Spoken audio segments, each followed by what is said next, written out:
Hello everyone, कैसे हो सब लोग। हाँ जी दोस्तों, स्वागत है आज की क्लास में। बच्चों आज हम लोग इस पर्टिकुलर चैप्टर का यानी पहला चैप्टर हम लोग खत्म कर देंगे, जो which is introduction to income tax act 1961, जिसके अंदर मैं आपको पहले तो ये बता दूं कि जो पिछली क्लास में हम लोगों ने किया था वहां पे हमने सिर्फ टैक्स रेट्स किए थे। प्रैक्टिकल सेशन मैंने अभी लेना है, ठीक है। कंटिन्यूअसली क्लासेस आपको मिलती रहेंगी रिविजन के लिए, तो आप लोग प्लीज मेरे चैनल को सब्सक्राइब कर लो, आपको मिलता रहेगा बेनिफिट। अच्छा, इसके अलावा मैं आपके साथ जो चर्चा करने वाला हूं ये कि अब हम लोग जो है वो आज की क्लास पूरा थियोरेटिकल सेशन को रिवाइज करेंगे, ठीक है। जिसमें बोल रहा हूं मैं पर्सन कौन होते हैं, बताओ पर्सन कौन होते हैं। Section 2 clause 31 it includes individual, HUF, company, firm, AOP, BOI, local authority और every other artificial juridical person. अच्छा, किसी बच्चे को ये पीडीएफ चाहिए तो बच्चों प्लीज टेलीग्राम पे जाएंगे, टेलीग्राम पे जाके मेरे जो यहां पे डिस्क्रिप्शन में लिंक दिया हुआ है टेलीग्राम का, उस लिंक को कॉपी करके पेस्ट कर देंगे, ठीक है। तो वो लिंक खुल जाएगा। अगर आपको तब भी परेशानी आती है तो मुझे मैसेज करना, मैं उसको फिर से अपडेट करता हूं। अदरवाइज मुझे ऐसा लगता है कि वो चीज खुल रही है, कोई ऐसी दिक्कत आ नहीं रही, ठीक है। बट कई बार क्या होता है, आप टेलीग्राम पे सर्च करोगे, वहां से कॉपी करके लिंक को टेलीग्राम पे सर्च करोगे तो आ जाएगा। अब मैं आपसे बात कर रहा हूं डेफिनेशंस की। सबसे पहले हम बात कर रहे हैं डेफिनेशंस की, जिसमें सबसे पहले आता है पर्सन्स कौन होते हैं। पर्सन में आते हैं individual, Hindu undivided family, company, firm, association of person, body of individuals, local authority और every other artificial juridical person. ये सब पर्सन हैं। Is that clear. और मैंने आपको बताया था ना एजेपी कौन होता है, दिल्ली यूनिवर्सिटी, ये पिछली क्लास में बताया था।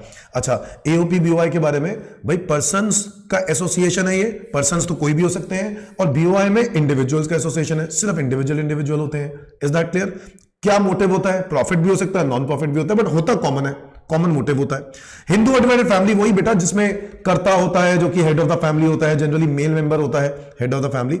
और इसके अंदर बाय बर्थ ही चाहे सन हो या डॉटर हो, सबको क्या मिलते हैं, मेंबरशिप का हिस्सा मिलता है, ओनरशिप का हिस्सा मिलता है। Is that clear everyone. Company वही जो कंपनीज एक्ट में रजिस्टर्ड हो, फर्म वही जो इंडियन पार्टनरशिप एक्ट में रजिस्टर्ड हो भी सकती है और नहीं भी हो सकती।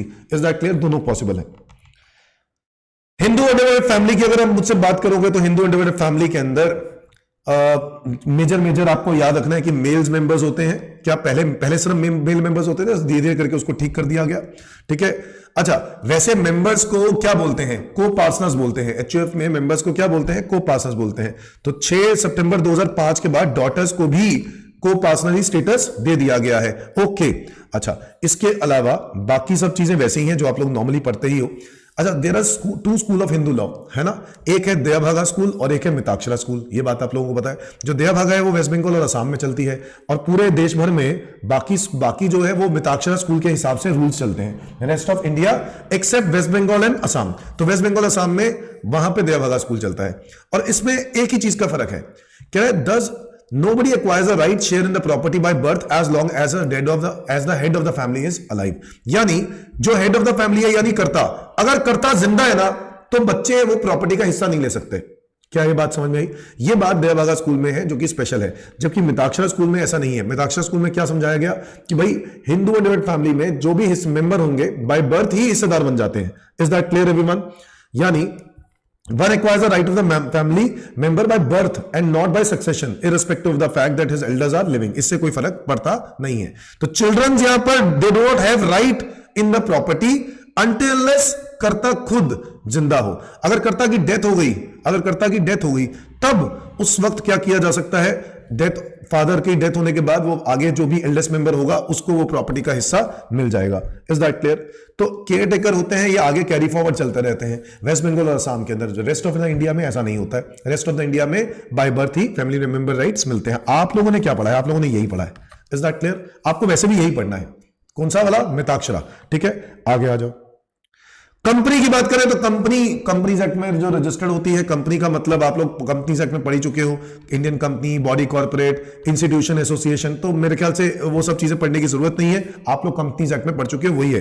कंपनीज कितने तरह की होती है, डोमेस्टिक कंपनी होती है, इंडियन कंपनी होती है, फॉरेन कंपनी होती है, है या नहीं? तो डोमेस्टिक कंपनी वो है जो कि या तो इंडियन कंपनी है या फिर कोई बाहर की कंपनी है जिसका डिविडेंड देने का अरेंजमेंट इंडिया से किया गया है, जिसका डिविडेंड देने का अरेंजमेंट इंडिया से किया गया है। Is that clear? अच्छा, इंडियन कंपनी कौन सी होती है? ऐसी कंपनी जो कंपनीज एक्ट 2013 में रजिस्टर्ड है, 1956 होता था पहले, 2013 में रजिस्टर्ड है एंड रजिस्टर्ड ऑफिस कहां पे है? इंडिया में। अगर तभी वो इंडियन कंपनी कहलाई जाती है। और फॉरेन कंपनी कौन सी होती है? जो इंडियन कंपनी नहीं होती है। ये बात तो आप लोगों को पता ही है कंपनीज एक्ट में। फर्म क्या है? फर्म वही पार्टनर्स, पार्टनरशिप फर्म मैंने आपको बताया, पार्टनर्स जो है मेंबर हो जाते हैं, ओनर बन जाते हैं पार्टनरशिप फर्म के, है ना। और इसके अंदर, इस फर्म के अंदर ना एलएलपी भी आता है। तो अगर आप लोगों को लग रहा है लिमिटेड लायबिलिटी पार्टनरशिप, वो भी इस फर्म की कैटेगरी में ही आता है, तो उनके ऊपर भी इनकम टैक्स लगता है। एओपीबीओआई हम लोग डिस्कस कर ही चुके हैं। अच्छा, फिर इसके बाद अगर हम बात करें लोकल अथॉरिटी की, लोकल अथॉरिटी में वही एमसीडी, डीडीए, ऐसी लोकल अथॉरिटीज होती हैं जो स्टेट गवर्नमेंट्स ऑथराइज करती हैं किसी काम करने के लिए। आर्टिफिशियल जुरिडिकल पर्सन, जिसमें मैंने दिल्ली यूनिवर्सिटी का नाम लिया, और भी बहुत सारे लोग इसमें, बहुत सारी ऑर्गेनाइजेशन इसके अंदर आती है, संस्थाएं इसी के अंदर कवर होती हैं। Is that clear? फटाफट डेफिनेशन के बारे में बात करते हैं। ये तो पर्सन था, पर्सन के अलावा असेसी, पर्सन तो हो गया सेक्शन 2 क्लॉज 31 में। असेसी क्या था? Section 2 clause 7। Assessee means every person who is liable to pay income tax, interest, penalty under income tax act 1961 and it includes 3 तरह के लोग। पहला, any person against whom the proceedings under income tax act has been initiated, जिसके against income tax के proceeding initiate हो जाए। यानी अगर मैं कह दूं कि आपके घर पे छापा पड़ जाता है, भगवान ना करे, बट अगर किसी के घर पे छापा पड़ जाता है तो उसके अगेंस्ट प्रोसीडिंग्स इनिशिएट हो गए हैं, उस बंदे ने आज तक आईटीआर नहीं भरी, बट वो एसएससी माना जाएगा। क्या ये बात समझ में आई? Any person who is deemed to be assessee, deemed to be assessee मतलब मान लिया जाए वो एसएससी है। कब? अगर कोई लीगल रिप्रेजेंटेटिव और डिसीज पर्सन का, डिसीज मतलब जिसकी डेथ हो गई, ठीक है, डेथ होने के बाद, मतलब एक बंदा है उसने बहुत पैसे कमाए और उसकी डेथ हो जाती है, तो डेथ होने के बाद क्या पैसा टैक्स को देना पड़ेगा? उसका रिप्रेजेंटेटिव देगा, तो रिप्रेजेंटेटिव डीम्ड एसएससी मान लिया जाता है। Agent of non resident, non resident, अगर नॉन रेजिडेंट की बात करें तो नॉन रेजिडेंट जो भी इनकम कमा रहा है उस पर टैक्स एजेंट पे करता है।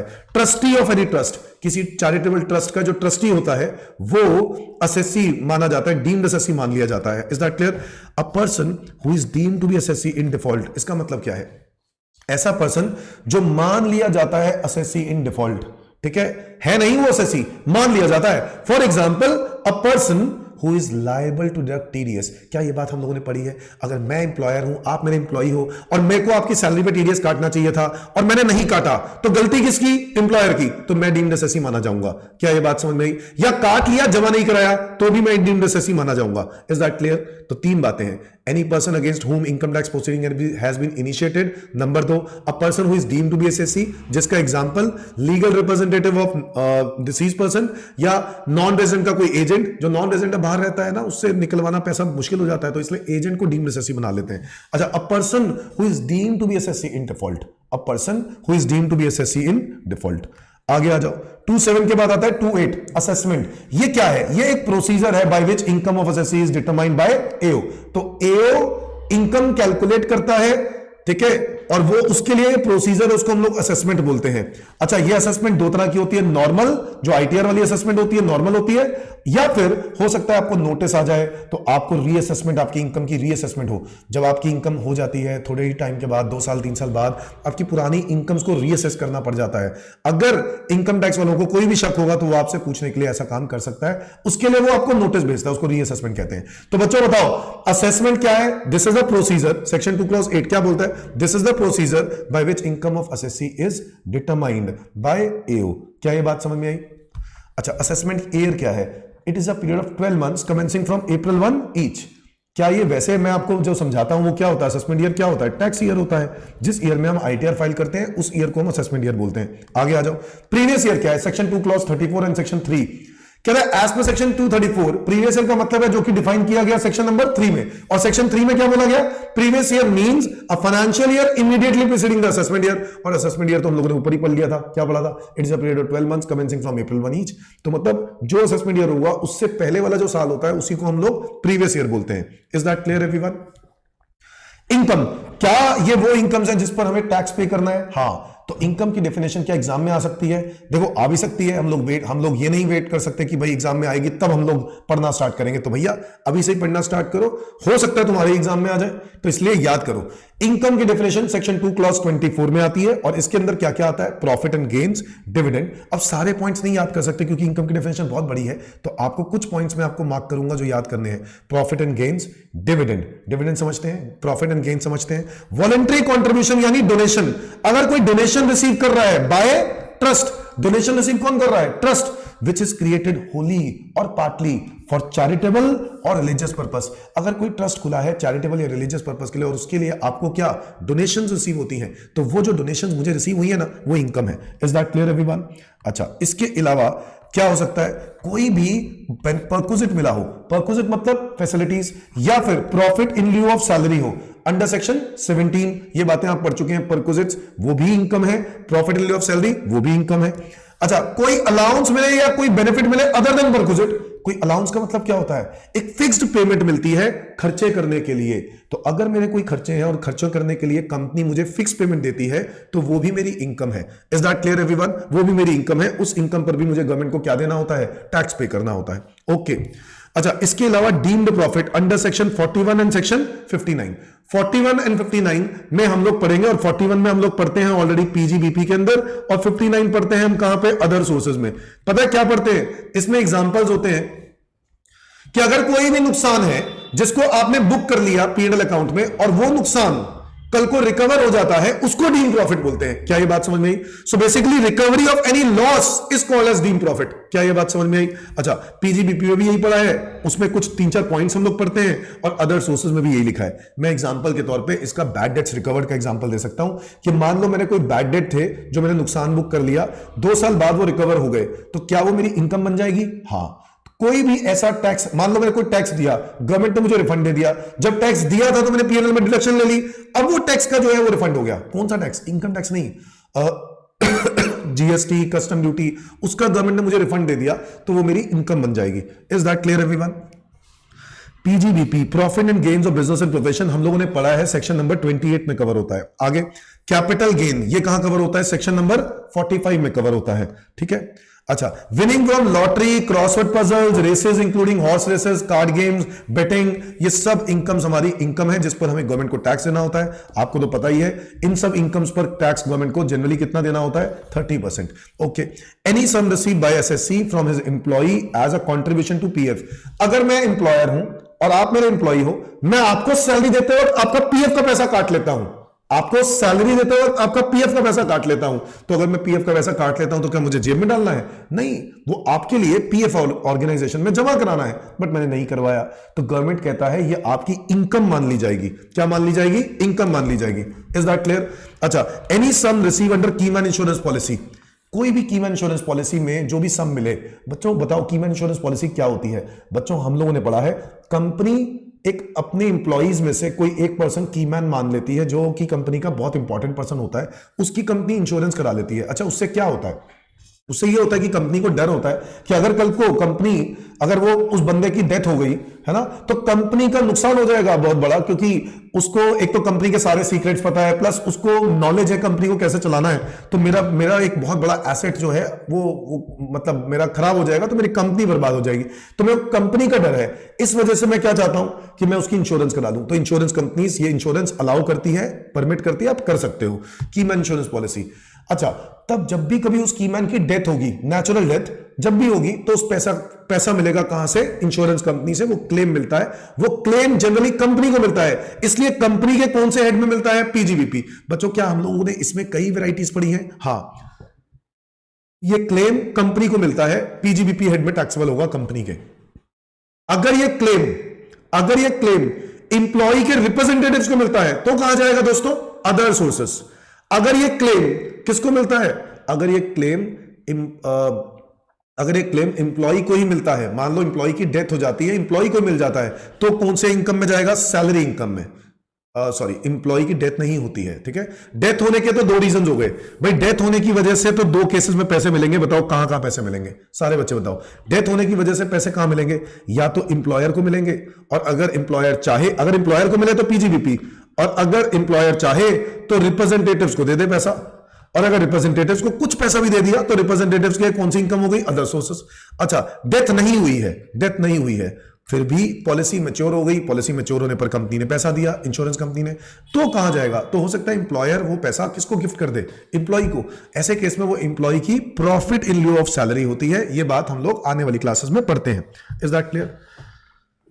ओके और क्या है इनकम के अंदर, बस यही बातें याद करें। हाँ, यही बातें इनकम की डेफिनेशन में याद करें। तो अगर एग्जाम में आता है तो इनकम की डेफिनेशन, तो आपको याद करना है इनकम की डेफिनेशन सेक्शन 2 क्लॉज 24 में आती है और आपको 10 पॉइंट करीब याद करने होंगे।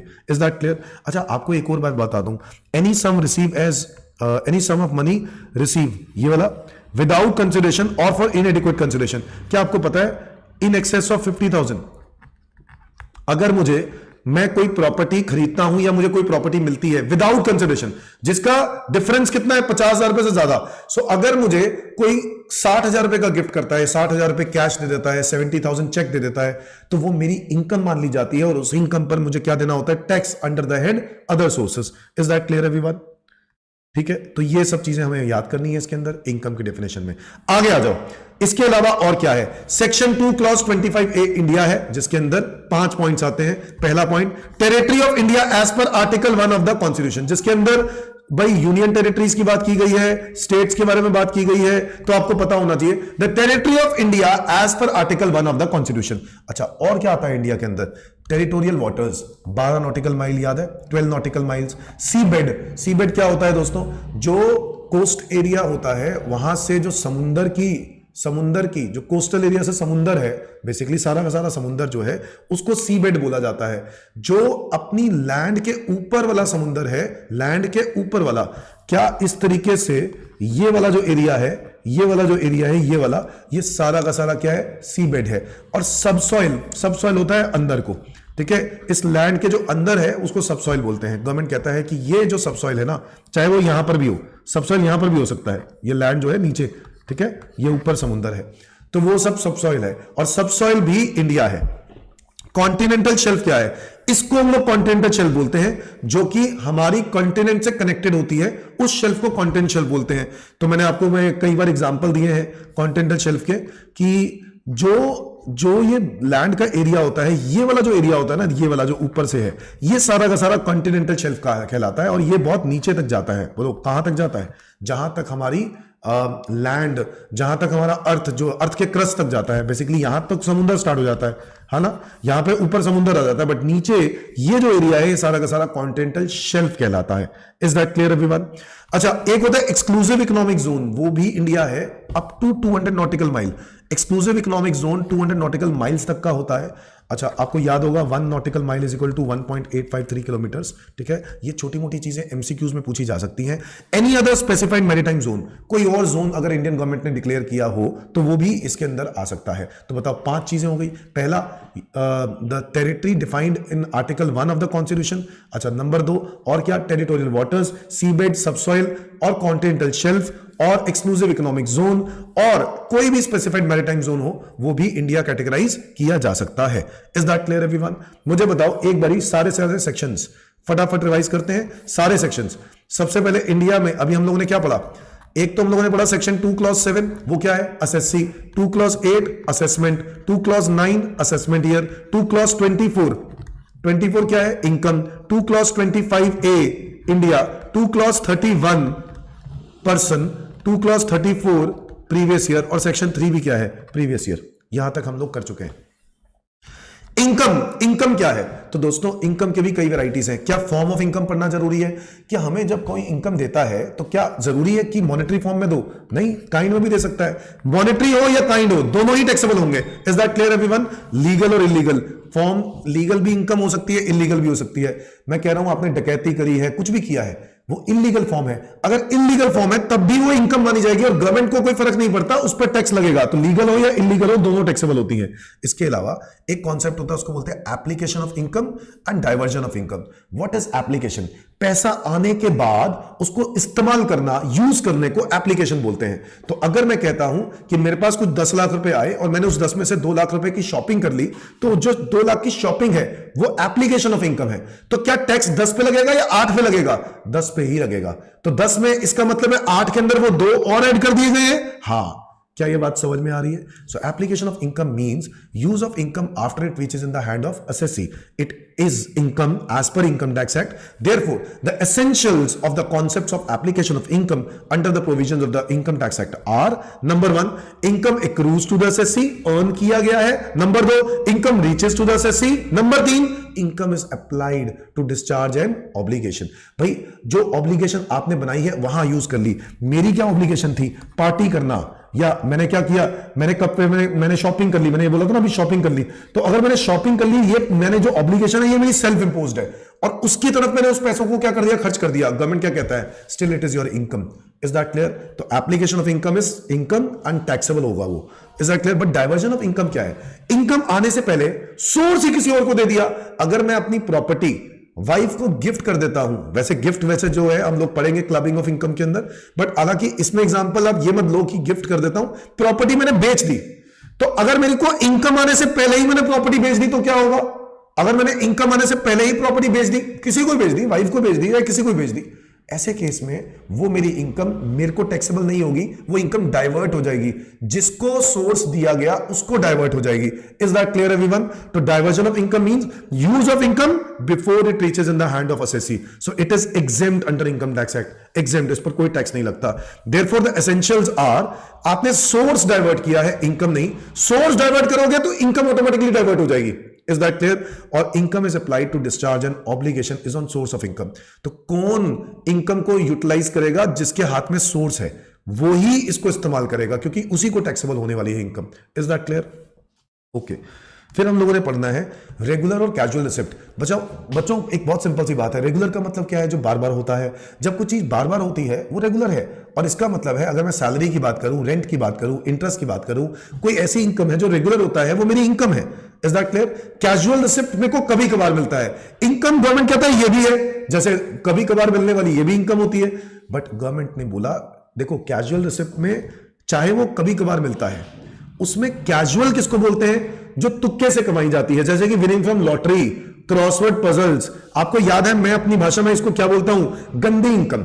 ये जो गंदी इनकम है, ये गंदी इनकम भी गवर्नमेंट कहता है कि टैक्स दो. क्या ये बात समझ में आती है? और रेगुलर रिसिप्ट जो है वो तो रिकरिंग इनकम होती है. Is that clear to everyone? आगे आ जाओ. दोनों ही इनकम है, दोनों पर टैक्स देना है. रेवेन्यू रिसिप्ट और कैपिटल रिसिप्ट में क्या फर्क होता है ना? रेवेन्यू रिसिप्ट तो नाम में ही रेवेन्यू है, तो क्या ये इनकम होगी? ऐसी इनकम, ऐसी रेवेन्यू, ऐसी रिसिप्ट जो कि रेवेन्यू नेचर की है, मतलब जिसको हम लोग कह सकते हैं कि हम लोग उसमें रेवेन्यू कमा रहे हैं यानी प्रॉफिट कमा रहे हैं, तो हम उसको इनकम बोलते हैं. जैसे कि मैंने गुड्स बेच दिए, तो गुड्स बेचने पर मुझे क्या हुआ? रेवेन्यू. इंटरेस्ट आया, क्या है मेरा? रेवेन्यू. रेंट क्या है? रेवेन्यू. कमीशन आया, रेवेन्यू. ये रेवेन्यू है. मुझे बताओ कैपिटल रिसिप्ट क्या है? जब भी मैं कोई एसेट को बेचता हूं, एसेट को बेचने पर मुझे जो पैसे मिल रहे हैं उसको हम लोग क्या बोलते हैं? Capital receipt. एसेट को बेचने पर जो पैसे मिल रहे हैं हम उसको बोलते हैं capital receipt. Is that clear? मुझे बताओ कैपिटल रिसिप्ट टैक्सेबल है क्या? कैपिटल रिसिप्ट टैक्सेबल नहीं है, बट कैपिटल रिसिप्ट में जो कैपिटल गेन होता है वो टैक्सेबल है. क्या ये बात समझ में आ रही है? So capital receipt is not taxable. Capital receipt में जो कैपिटल गेन है वो कैसे निकाला जाता है? सेल वैल्यू माइनस खरीदने की कॉस्ट. तो जो बचता है वो डिफरेंस है, वो कैपिटल गेन होता है. आगे आ जाओ. Now there is a criteria कि कैसे पता लगाएं कि रिसिप्ट एक कैपिटल है या रेवेन्यू. इस पर भी क्वेश्चन आते हैं, तो आप लोगों को ध्यान देना है. रिसिप्ट कैपिटल है या रेवेन्यू कैसे पता लगेगा? कह रहा है एक वन ऑफ द वेज, आप सबसे पहले ये पता लगाओ जो पैसा आपने लगाया है वो फिक्स्ड कैपिटल है या सर्कुलेटिंग कैपिटल है. जो पैसा लगाया है जिससे आप रेवेन्यू कमा रहे हो, पैसा रिसिप्ट आ रहा है आपके हाथ में, वो फिक्स्ड कैपिटल है या वो सर्कुलेटिंग कैपिटल है? बच्चों वो फिक्स्ड कैपिटल है. इसका मतलब क्या है कि अगर मैंने कोई एसेट खरीद लिया, फर्नीचर खरीद लिया, मशीनरी खरीद ली, तो वो मैंने उस पैसे से खरीदी होगी, उस पैसे से खरीदी होगी जिसको हम कह सकते हैं कि मेरे को उनको बेचना नहीं है. तो मैं कह सकता हूं कि वो पैसा जो है वो फिक्स्ड कैपिटल है? हाँ. सर्कुलेटिंग क्या होता है? सर्कुलेटिंग होता है दोस्तों कि अगर मैं उस एसेट को मतलब मैं कोई गुड्स खरीदता हूं, हाँ गुड्स खरीदता हूं, उसके लिए मैंने पैसा इन्वेस्ट कर दिया, जो मैंने गुड्स खरीदने के लिए पैसा इन्वेस्ट कर दिया ना, वो मेरा कैपिटल सर्कुलेट हो रहा है. क्या हो रहा है? वो सर्कुलेट हो रहा है, क्योंकि उससे गुड्स खरीदने से मैं आगे क्या करने वाला हूं? बेचूंगा और बेचने पर जो पैसा आएगा फिर से वो सर्कुलेट होगा. किसमें? गुड्स खरीदने में. तो ये चीज क्या होती है? Circulating capital. सर्कुलेटिंग कैपिटल से गुड्स बेचने वाला काम याद आ रहा है दिमाग में? हाँ या ना? तो उससे मुझे रेवेन्यू होता है. इससे मुझे क्या होता है? रेवेन्यू. यानी सर्कुलेटिंग कैपिटल जहां लगाया जाता है उससे मुझे रेवेन्यू होता है, बट फिक्स कैपिटल जहां लगाया जाता है उसको बेचने पर मुझे कैपिटल रिसिप्ट होता है. Is that clear to everyone? आगे, अगर मैं कैपिटल एसेट बेचता हूं तो कैपिटल एसेट बेचने पर मुझे कैपिटल रिसिप्ट होता है, बट अगर ट्रेडिंग एसेट बेचता हूं तो मुझे रेवेन्यू रिसिप्ट होता है। Is that clear? नाउ और क्या तरीके हैं कैपिटल रिसिप्ट और रेवेन्यू रिसिप्ट को बाइफरकेट करने के लिए? तो गवर्नमेंट ने कहा transactions are entered into the course of business. आपको ये चेक करना पड़ेगा कि बिजनेस की ट्रांजैक्शन है या नहीं। मुझे बताओ, क्या कुछ लोग ऐसे हैं जिनका ये देखना पड़ता है कि वो बिजनेस है या नहीं? अगर मान लो मैं प्रॉपर्टी की बात कर रहा था अभी, प्रॉपर्टी बेचना, property is a capital asset, इसमें कोई डाउट नहीं है। उसको बेचकर जो इनकम आई मेरे पास, जो रिसिप्ट आया मेरे पास, वो तो कैपिटल रिसिप्ट है। बट गवर्नमेंट कहता है अगर यही मेरा काम है, क्या है? ये मेरा काम है, यानी in the course of business है, तो दोस्तों कैपिटल रिसिप्ट नहीं है, फिर वो रिकरिंग हो जाएगा, रेवेन्यू नेचर का हो जाएगा। क्या ये बात समझ में आ रही है? भाई मान लो अगर मैं बिल्डिंग को ही खरीदता बेच रहा हूं, तो बिल्डिंग खरीदना बेचना मेरा क्या बन जाएगा? बिजनेस। और अगर वो मेरा बिजनेस है तो मेरा रेवेन्यू रिसिप्ट है। Is that clear everyone? Profit arising from sale of shares and securities, ये भी सिमिलर है। अगर मैं शेयर्स का, ट्रेडिंग का काम करता हूं, शेयर्स को खरीदता हूं और बेचता हूं, यानी ब्रोकर वाला काम करता हूं, तो वो मेरा पीजीबीपी है। बट अगर मैं शेयर्स को खरीदता हूं, कभी कभार बेचता हूं, तो ऐसे केस में ये इन्वेस्टमेंट मेरा कैपिटल एसेट है और उसको बेचने पर कैपिटल रिसिप्ट हो रहा है। हां, रिसिप्ट में से एक पोर्शन होता है कैपिटल गेन, जो इनकम होती है, जो हम लोगों ने इनकम अभी डेफिनेशन में पढ़ी भी थी। हां या ना? ठीक है।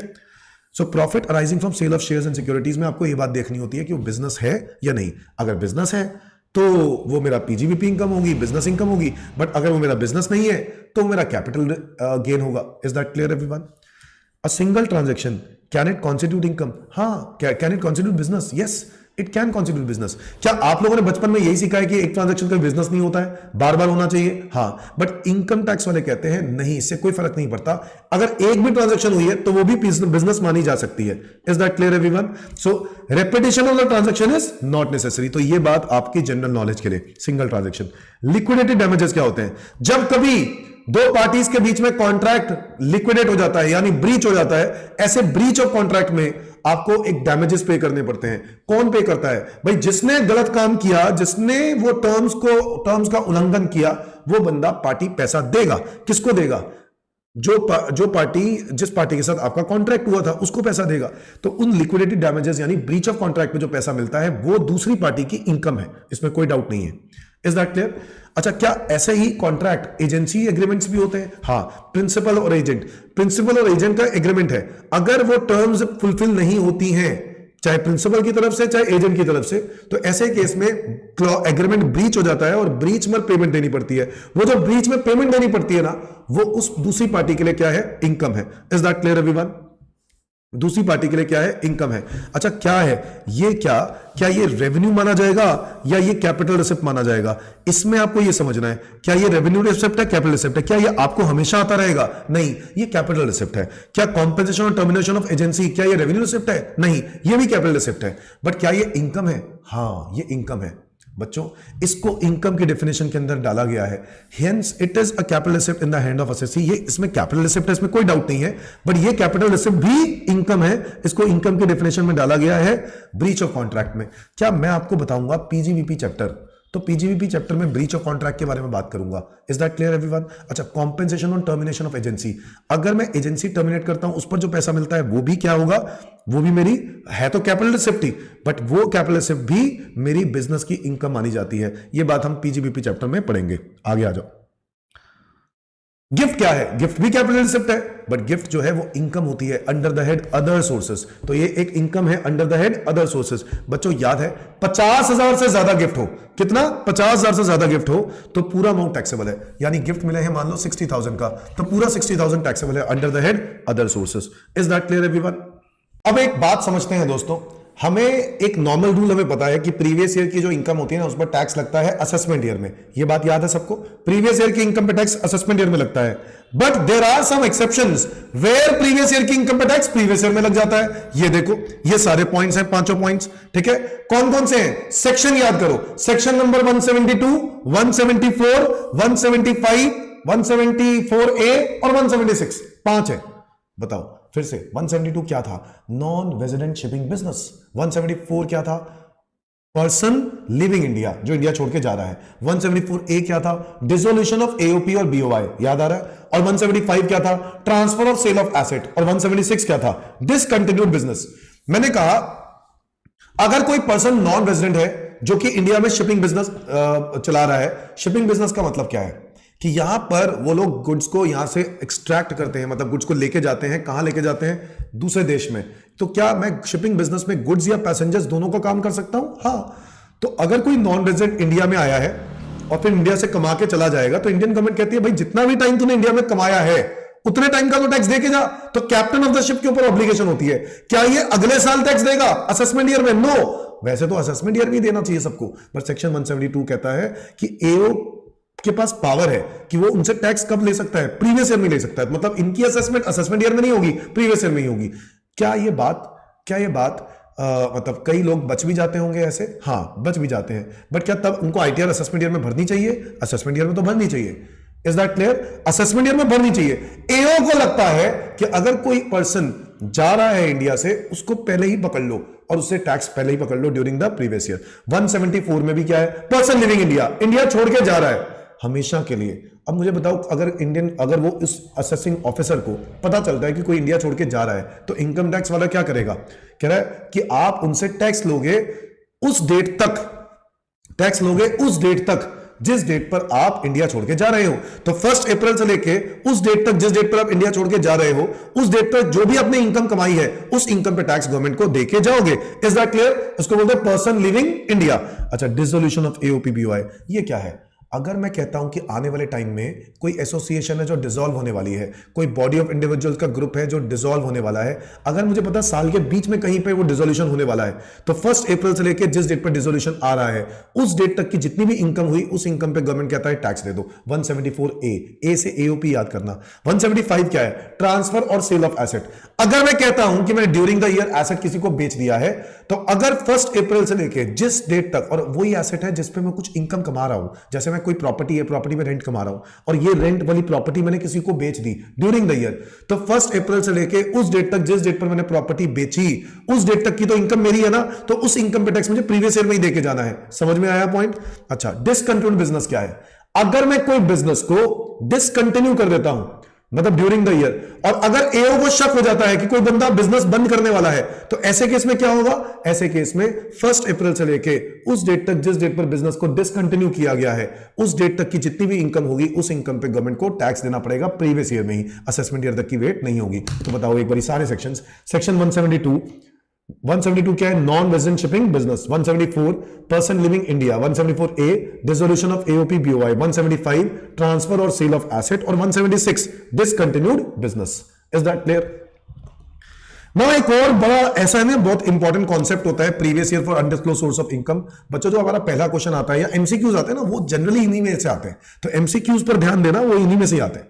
बताओ, previous year for undisclosed source of income, छापा वाला सेक्शन कहता हूं मैं इसको। Section number 68, 69, 69A, 69B, 69C, 69D, 6 section आते हैं इसके अंदर, है ना। और 68 क्या कहता है? Cash credits. जब भी कभी आपके बैंक अकाउंट में या आपके पास कुछ कैश पाया गया है, कैश क्रेडिट पाया गया है, कुछ कैश आया है, ठीक है, और आपसे एक्सप्लेनेशन मांगी जा रही है और आप एक्सप्लेनेशन नहीं दे पा रहे हो, सेटिस्फैक्टरी एक्सप्लेनेशन नहीं दे पा रहे हो, तो ऐसे केस में एओ क्या कर लेगा? एओ उसकी वो इनकम मान लेगा। कह रहा है the sum so credited may be charged as income of the assessee of the previous year. Is that clear? तो अगर आपके अकाउंट में कैश क्रेडिट होगा तो इस तरीके से होगा। ओके, अनएक्सप्लेन्ड इन्वेस्टमेंट्स क्या है? सेक्शन नंबर 69 कहता है अनएक्सप्लेन्ड इन्वेस्टमेंट्स। तो आपके घर पे जब छापा पड़ा तो रेड पड़ने पर पता चलता है कि आपके घर पे कुछ कागजात मिले, उसमें कुछ इन्वेस्टमेंट्स हो रखी हैं। जो भी आपकी इन्वेस्टमेंट्स हो रखी हैं, जो पेपर पड़े हुए हैं, वो आपसे एक्सप्लेनेशन मांगेगा कि उसके पैसे कहां आए। मतलब आपने कभी बताया नहीं, कभी कोई बैंक में एंट्री नहीं है इस चीज की, तो ये पैसा कहां से आया? तो आपसे पूछा गया, आप बता नहीं पाए। ऐसे केस में क्या होगा? वो इन्वेस्टमेंट भी आपकी इनकम मान ली जाएगी। Is that clear to everyone? During the previous year, और उसी प्रीवियस ईयर में टैक्स लग जाएगा। अनएक्सप्लेन्ड मनी, सेक्शन 69A, ये क्या चीज है? जब भी कभी आपको मनी, मतलब अनएक्सप्लेन्ड मनी का मतलब क्या हुआ? जब भी कभी आपके घर पर कोई छापा पड़ता है, मनी मिलता है। मनी मतलब कैश हो सकता है, आपके घर पे पाया गया। अच्छा, जो वो था वो बैंक अकाउंट में क्रेडिट होने की बात हो रही थी, या अकाउंटिंग एंट्री की बात हो रही थी, कोई अकाउंटिंग एंट्री है जिसमें कैश क्रेडिट हो रखा है। यहां पर क्या है कि अनएक्सप्लेन मनी का मतलब है आपके घर पे कोई पैसा पाया गया, गोल्ड पाया गया, ज्वेलरी पाई गई। अब वो जब पूछा उनसे कि भाई ये कहां से आया पैसा, कभी आपने रिकॉर्ड तो दिखाया नहीं है, मतलब कोई बिल तो है नहीं आपके पास, ऐसे केस में अगर आपके पास कोई उसकी सेटिस्फैक्टरी एक्सप्लेनेशन नहीं है तो एओ तुम्हारी क्या मान लेगा, इनकम मान लेगा, और उस इनकम पर क्या लगा देगा, टैक्स लगा देगा। अच्छा 69B क्या था, amount of investment not fully disclose in the books. अगर बुक्स में इन्वेस्टमेंट फुली डिस्क्लोज नहीं है, मतलब मान लो बुक्स के अंदर 20 लाख की रिकॉर्डिंग है, ठीक है, इन्वेस्टमेंट की, जबकि वो इन्वेस्टमेंट की एक्चुअल में कीमत 50 लाख रुपए है, तो बुक्स में 20 लाख कैसे है? तो गवर्नमेंट को लगता है शक, एओ को लगता है शक कि भाई 50 लाख की चीज 20 लाख में दिखा रखी है, इसका मतलब है बाकी का पैसा कैसे दिया होगा, कैश में दिया होगा। तो एओ तुम्हारी वो इनकम मान लेता है, वो जो डिफरेंस है ना वो तुम्हारी इनकम मान लेता है, और वो तुम्हारी इनकम पर क्या लगा देगा, गवर्नमेंट टैक्स लगा देगा। ओके, सेक्शन कौन सा था ये, 69B। फिर है अनएक्सप्लेन्ड एक्सपेंडिचर, 69C। अगर आप कोई खर्चा करते हो जिसकी आप कोई सेटिस्फैक्टरी एक्सप्लेनेशन नहीं देते हो, असेसी सेटिस्फैक्टरी एक्सप्लेनेशन नहीं दे पाता, मतलब कोई ऐसा खर्चा कर देता है, कैश में खर्चा कर देता है, अब वो उसके पास कोई उसकी सेटिस्फैक्टरी एक्सप्लेनेशन है नहीं कि ये पैसा कहां से आया, ये पूछ रहा है बार बार और आप बता नहीं पा रहे हो, तो ऐसे केस में वो खर्चा ही तुम्हारी इनकम मान ली जाएगी और उस इनकम पर क्या लगा दिया जाएगा, टैक्स। 69D क्या है, अमाउंट बोरोड और रीपेड ऑन हुंडी। हुंडी क्या है, हुंडी is nothing but like a bill of exchange. बच्चों रूरल एरियाज में हुंडी का इंस्ट्रूमेंट यूज किया जाता है कि लोग हुंडी देते हैं और पैसा लोन पे ले लेते हैं। तो अगर मान लो मैंने किसी से 10 लाख रुपए लेने हैं तो वहां पे हुंडी पर साइन करके, एक पेपर पे साइन करके वहां पे देते हैं, उसको हुंडी बोला जाता है, और 10 लाख रुपए ले लिया जाता है। मुझे बताओ, अमाउंट अगर आपने बोरो किया या आपने रीपे किया इन कैश, अकाउंट पे ही चेक से दिक्कत नहीं है, गवर्नमेंट कह रहा है चेक से करो, हम लोग टैक्स नहीं लेंगे, बट अगर तुमने कैश में लिया है या दिया है, रीपे किया है, ठीक है, तो ऐसे केस में वो तुम्हारी इनकम मान ली जाएगी। क्या ये बात समझे? तो अमाउंट बोरो करते वक्त अगर तुम्हारा कैश पकड़ा गया है ना, बोरो करते वक्त तुम्हारे पास कैश पाया गया होगा, ऐसा क्यों? क्योंकि अगर, अच्छा ये गवर्नमेंट को पता क्या चलता है, कहता है अगर हम लोगों ने छापा मारा और तुम्हारे पास कुछ हुंडी इंस्ट्रूमेंट पड़े हुए हैं और तुम्हारे बैंक अकाउंट चेक किए, बैंक अकाउंट में वेरीफाई किया कि कोई भी पैसा नहीं आया हुआ, इसका मतलब क्या है कि जो लोन का पैसा वो अपने कैश में लिया है, और अगर लोन का पैसा कैश में लिया है तो वो इनकम है तुम्हारी। अच्छा, उस पर टैक्स लगेगा। क्या ये बात समझ में आई? अच्छा, रीपे करते वक्त क्या दोबारा टैक्स लग जाएगा? तो गवर्नमेंट ने कहा नो, रीपे करते वक्त दोबारा नहीं लगेगा। अगर पहले ही टैक्स लग गया तो दोबारा नहीं लगेगा, पहले ही बहुत टैक्स है भाई। इसके ऊपर टैक्स का रेट पता है सबको, 75% प्लस, मतलब 75% प्लस 4% सेस भी है, तो एक्चुअल में जो टैक्स का रेट है वो तो 60 है, 60 प्लस कितना, 25% सरचार्ज, प्लस 25% सरचार्ज, और उसके बाद 4% का सेस भी है, हाँ या ना? तो टोटल मिला के कितना हो जाता है, 78% का टैक्स हो जाता है। तो 78% टैक्स देना पड़ता है, याद रखना है आप लोगों को। ओके सर, इसके अलावा ये तो हो गए सेक्शन, सब लोग एक बार फिर से सेक्शन बता दो सारे के सारे क्या थे भाई। प्रीवियस ईयर की इनकम मान ली जाती है कौन से केसेस में?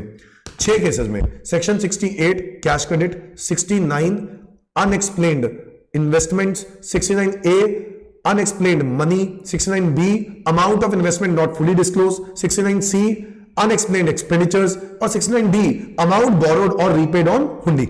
आगे आ जाओ, टैक्स का रेट भी पढ़ लिया, आगे आ जाओ।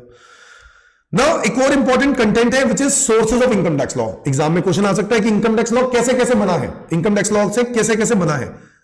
अच्छा, उसमें क्या क्या आएगा? इनकम टैक्स एक्ट आएगा। Income tax law income tax act से बना, इसमें कोई डाउट ही नहीं है। अच्छा, फाइनेंस एक्ट, हर साल फाइनेंस एक्ट आता है, हर साल फाइनेंस एक्ट आता है। जिस साल सेंट्रल गवर्नमेंट के इलेक्शंस होते हैं उस साल 2 फाइनेंस एक्ट आते हैं। मतलब बेसिकली फाइनेंस एक्ट तो जो है ना वो बजट आता है 2 बार आता है।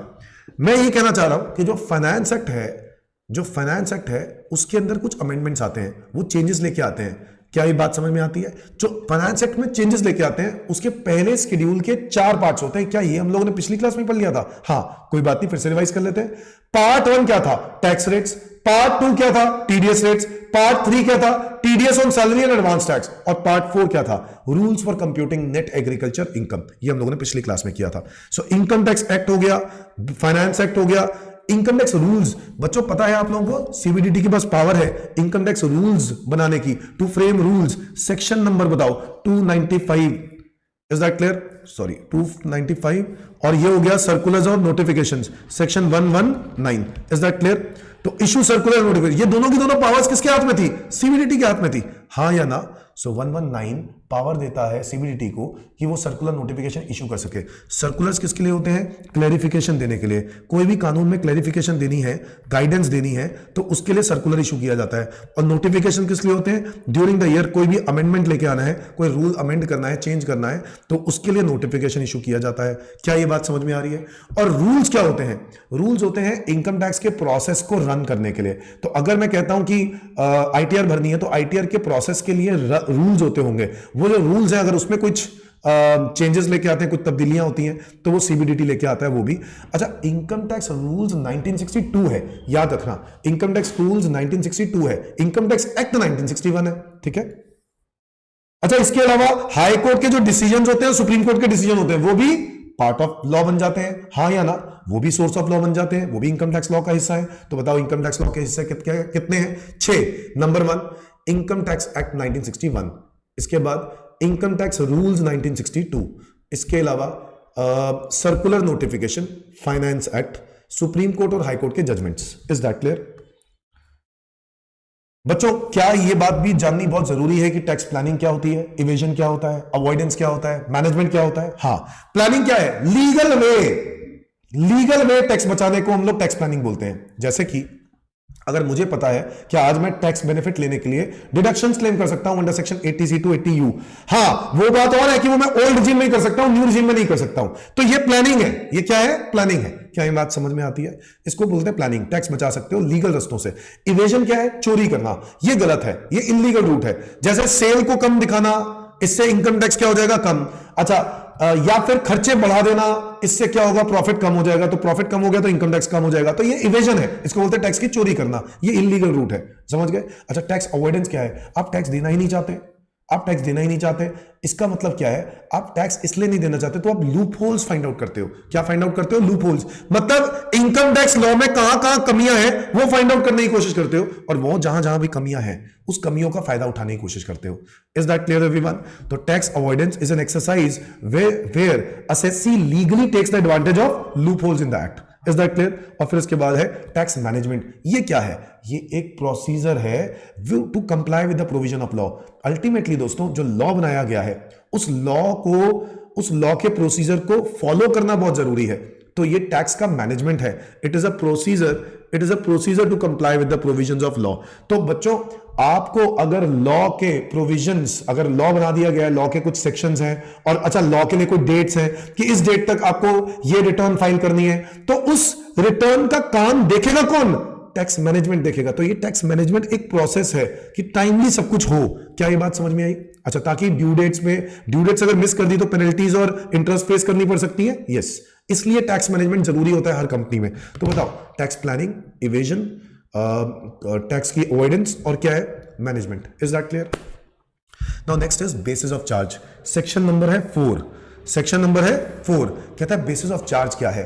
कह रहा है सेक्शन 4 ना एक बेसिकली अथॉरिटी देता है इनकम टैक्स लगाने के लिए। तो ये एक चार्जिंग सेक्शन है। क्या कहता है इसको? चार्जिंग सेक्शन है। ये इनकम टैक्स लगाने की पावर देता है।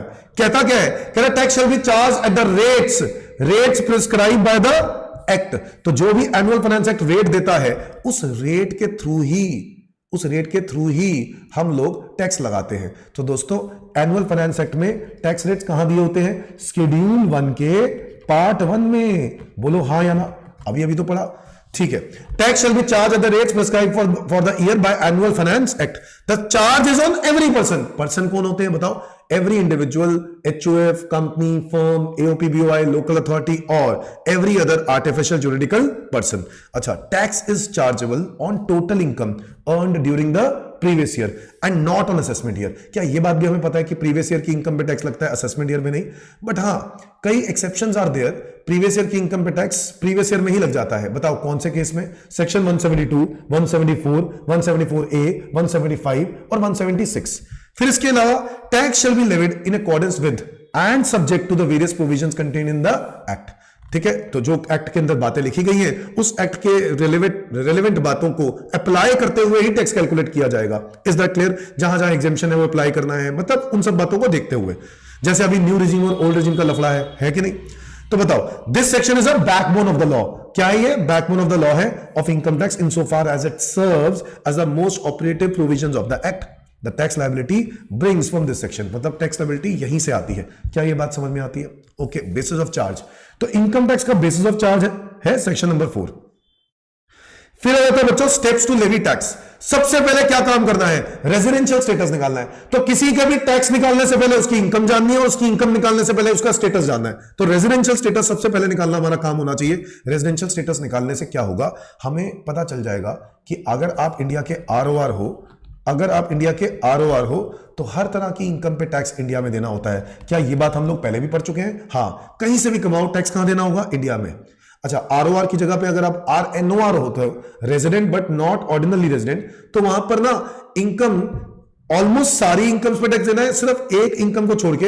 अगर आप कमाते बाहर हो, रिसीव बाहर करते हो, कंट्रोल भी बाहर, सब कुछ बाहर है, तो उस इनकम पे टैक्स आरएनओआर इंडिया में नहीं देगा। Is that clear everyone? ठीक है। अच्छा, मुझे बताओ नॉन रेजिडेंट कौन सी इनकम पे टैक्स इंडिया में देता है? नॉन रेजिडेंट हमारे देश में सिर्फ टैक्स तभी देता है जब वो कमाता इंडिया से है या वो रिसीव इंडिया में करता है। इसलिए रेजिडेंशियल स्टेटस जानना जरूरी है। Is that clear? Number 2, classification of income under different heads. तो अलग अलग हेड वाइज उसको इनकम को क्लासिफाई करो। There are 5 heads of income: salary, house property, PGBP, capital gain, other sources. Step 2 याद रखना है। स्टेप 1 क्या है? Residential status. 2 क्या है? Classification of income under each head. फिर क्या है? Computation of income under each head. हर हेड ऑफ इनकम को कंप्यूट करो। क्या there are some exemptions, deductions as well chapter wise? Yes. तो सबको अप्लाई करो और अप्लाई करने के बाद उसको इनकम को कैलकुलेट करो। ठीक है, इसके बाद क्या करना है? Step number 4। स्टेप नंबर 4 कहता है clubbing of income of spouse. अगर कोई स्पाउस या माइनर चाइल्ड इनकम कमा रहे हैं, हो सकता है हम लोग आने वाले टाइम में एक टॉपिक पढ़ेंगे क्लबिंग, तो उसको जब रिवाइज करेंगे तो वहां पर भी आप पढ़ोगे। आप लोगों को तो पढ़ा होगा कि क्लबिंग का मतलब हो गया कि स्पाउस की जो इनकम है, जो मैंने उसको दी थी, वो इनकम मेरी इनकम में जाके क्लब हो जाएगी। और माइनर की इनकम तो वैसे भी पेरेंट की इनकम में जाके क्लब हो जाती है। कुछ याद आ रहा है कौन से पेरेंट? जिनकी ऑलरेडी हायर इनकम होती है। Okay, set of and carry forward of losses. Losses को सेट ऑफ कर दो इनकम के साथ। लॉसेस को सेट ऑफ कर दो इनकम के साथ। Is that clear? तो जब लॉसेस को इनकम के सेट ऑफ करते हो, जो बच जाता है उस पर आपको गवर्नमेंट को टैक्स पे करना होता है। So there are rules. तो आपको यह बात देखनी है क्लबिंग ऑफ इनकम के बाद। ठीक है। और स्टेप नंबर 6 क्या है? Computation of GTI. बताओ, यहां तक समझ में आता है सबको? जीटीआई मतलब सम ऑफ 5 हेड्स। अच्छा, फिर डिडक्शंस भी होता है 80C to 80U। हाँ, देयर आर डिडक्शंस। वो माइनस करने के बाद क्या आता है? Total income. तो बताओ, सबसे पहले स्टेप 1 रेजिडेंशियल स्टेटस। दूसरा, classify the income under each head. तीसरा, computation of income under each head. चौथा, क्लबिंग। Fifth, set off. फिर टोटल, ग्रॉस टोटल हो गया, डिडक्शंस माइनस करो, टोटल आ जाएगा। तो ये हमारा टोटल इनकम आ गया, इसको हम नेट इनकम भी बोलते हैं।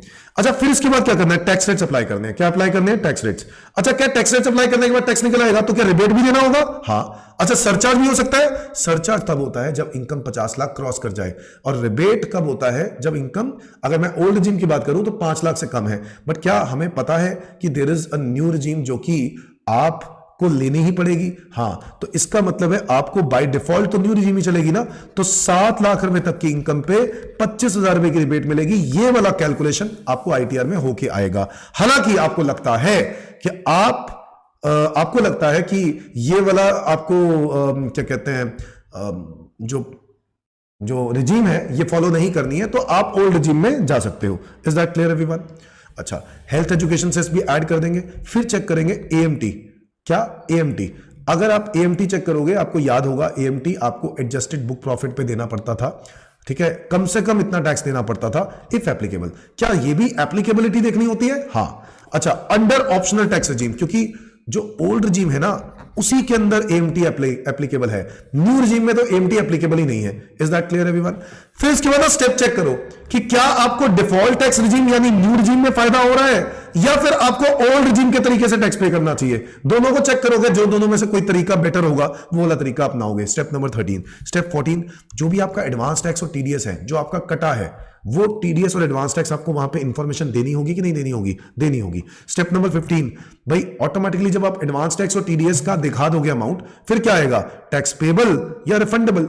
Is that clear? भाई अगर आपका टैक्स बनता है ज्यादा और आपका टैक्स जो आपने दिया है, मतलब यहां पे बनता है, जो बनता है वो है 50,000, जो दे दिया है वो 60,000 है, तो क्या आपको 10,000 रुपए का रिफंड मिलेगा? यस। जो आपने दे दिया है वो ज्यादा है तो रिफंड मिलेगा, और अगर दिया है वो कम दिया है तो पेबल बन जाएगा। Is that clear everyone? तो एक तो ये बात आपको याद रखनी है। एक लास्ट आपको ये टॉपिक याद करना है, एमएमआर और average rate of tax.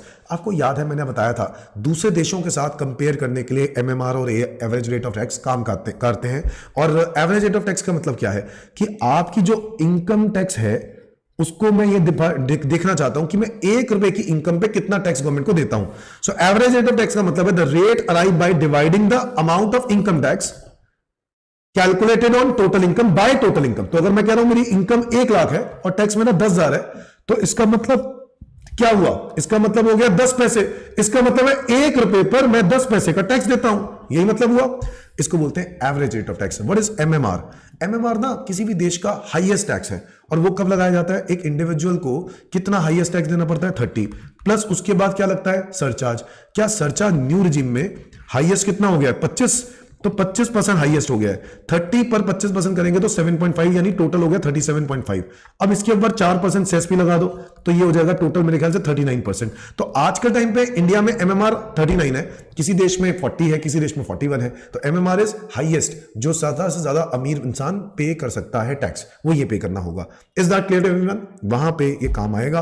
That's it. इस चैप्टर में से क्या उम्मीद है? एमसीक्यूज की उम्मीद है, ठीक है? एमसीक्यूज ही आएंगे और कुछ नहीं आने वाला। Is that clear everyone? That's it. आज के लिए इतना ही करते हैं। मैं अगली क्लास बहुत ही जल्द आपके पास लेके आऊंगा और अगली क्लास जो होगी वो मेरी रेजिडेंशियल स्टेटस के लिए होगी। फिर सैलरी, हाउस प्रॉपर्टी, ऐसे ऐसे करके हम लोग करेंगे कंप्लीट। फिर मैं आपके साथ प्रैक्टिकल सेशंस भी लाइव आऊंगा, ठीक है? तो आप मेरी प्लीज वीडियो पे कमेंट करके बताना कि सब कुछ ठीक लग रहा है, कोई दिक्कत आ रही है तो वो भी मुझे बताना। Thank you. आज के लिए इतना ही। Bye bye.